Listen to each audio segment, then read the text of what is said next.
Let's talk about Poshmark 2025, specifically the hackathon feature reveal, which, side note, I don't know why they call it a hackathon because we're not doing any kind of computer programming at this presentation.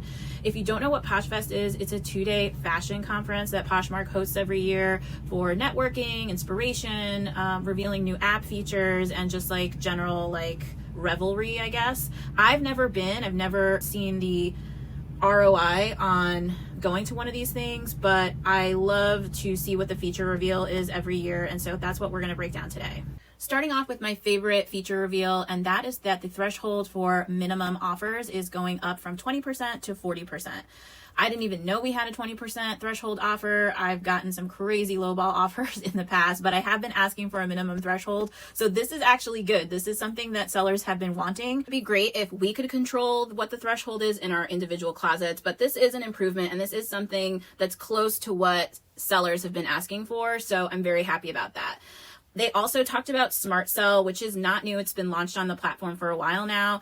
And this kind of works similar to other price drop features on other apps. You can set a threshold for a particular listing, and Poshmark will negotiate basically on your behalf if that listing receives an offer or a like. So it also kind of works a little bit like offer to likers. I like this feature because it will help sellers save time on checking the app notifications or wasting time going back and forth with buyers that are, making lowball offers. So I'm not mad about this one. It's not something we've necessarily been asking for, but it's probably like the best use of AI on the platform that actually helps sellers. So the second best update is their search innovation. They don't talk about it in this slide, but in the presentation, they talked about how they improve search to surface listings based off trends and user behaviors. And they also said in the presentation that they're going to be rewarding more active users with surfacing their listings more. So I really appreciated that. I'm on the app every day, so it'd be great to be rewarded with that in search. Next, on to the feature reveals that were like not terrible, but like they're kind of just neither here nor there. We weren't like exactly asking for it, but it's not terrible. And the first one is this app transformation. This has not launched yet, but apparently they are going to be launching a completely new UX experience. So that's exciting because we haven't had one of those in a long time, but I can't really critique it or comment it until I use it. I don't know if it's going to be more helpful or if it's going to make people wish we were still on the old UX. Another here nor there feature is this new price suggester. They have had an estimated price before that they give you when you list your item, but now there's like a lower hot deal price and you get a little banner on your listing if you choose that lower hot deal price to try to move your item faster. I'm not really excited about this. It doesn't help sellers make more profit, so I'm not really sure like why they're more excited about it. Because like I'm not just here to make sales. I actually like want to be profitable when I make sales. And there's a ton of other really easy features that they could have worked on that I think would have been more appreciated and more helpful. Just off the top of my head, like listing views, it'd be great to see like how many times an item is viewed by different users. Be great to see what the sold date was on sold listings to help us, comp items more effectively as the market fluctuates. Maybe dark mode, just off the top of my head. Okay, moving on to some of the other stuff that just like is not what sellers have been asking for or just not that exciting or helpful. Listing photos, basically now you don't have to square your photos off anymore. No one was asking for that.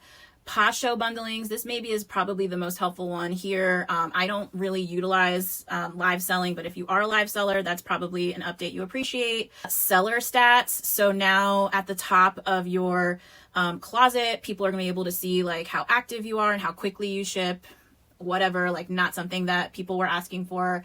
And then over here, the Apple Visual Intelligence, they were super excited about this, and I think it did not land at all with the audience. It certainly didn't land for me. This isn't something that's helpful to me as a seller. Maybe it's more for users who are buying. I don't know, but it's like they announced some kind of partnership with Apple. Was just like, whatever, this does not help me at all. There's so many other things that I really need them to work on. All right, and lastly, we have seller tools. There's going to be now like one place in the app, maybe when they do the big update, where like you can find all your seller tools in one place. Maybe it'll be more organized. I don't know. That one has potential, but they were very vague about it, as were they vague on these other two, visual discovery and feed innovation. So these have more to do with like buyers being able to like shop images directly in the app. again, surfacing listings based off of trends that they're seeing and user behavior. I did watch this presentation virtually on YouTube, and from a presentation standpoint, it really was lackluster. The presenters seemed very overly rehearsed, but also inauthentic and stiff. They didn't really have any showmanship or charisma. It wasn't very entertaining. It just felt like, can you get on with it? And I know it's hard to present in front of large groups of people, but they did have a lot of time to prepare and practice for this, so I really expected more. Once again, they do not embrace resellers and business owners outright. This conference is supposed to be about helping people build a business on Poshmark, but yet they keep not giving us business targeted tools that we've been asking for. Every year when this hackathon feature reveal pops up at Poshfest, I hope to see a bunch of features that sellers and users have been requesting.